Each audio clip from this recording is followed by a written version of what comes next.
In Skypiea, God and El could predict what people would do. In fact, he pretty much knew what people wanted to do in advance. However, it was specifically by reading their will. Though as a delusional false god, he doesn't quite feel that that is his power, and he instead believes it to be a power of prophecy.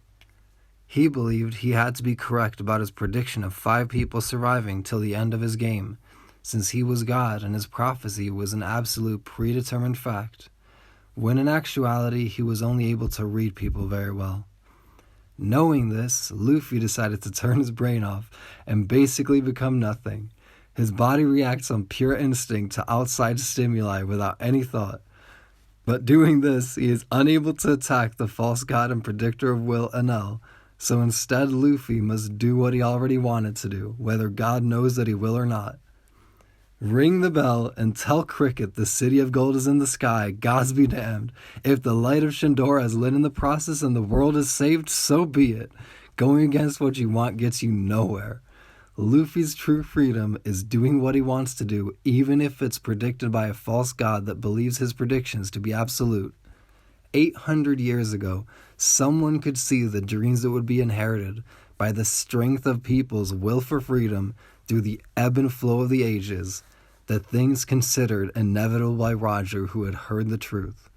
The fact that someone could see this far into the future by knowing people well enough seems like the natural extension of the voice of all things, understanding everything's voice or will. The Sea Kings can predict future events through the same process, being kind people that understand emotions, flow of time, and will. So even if it's etched into 800-year-old stones that a rubber man with a straw hat would destroy the red line and unite the world into one piece, riding the sun and bringing the dawn, it would not be predetermined prophecy or the will of God controlling people's destiny. He would destroy the red line merely to create Sanji's dream ocean and get Brook back to Laboon.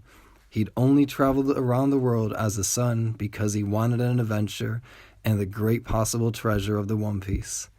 And he would simply be a rubber man with a straw hat because he was hungry and made a promise to a friend. It would be the dreams of people being passed down and inevitably leading to this outcome predicted by people who could see the flow of the eras. Someone will come, inheriting 800 years of dreams and free will on his back, and he will do exactly as he wants.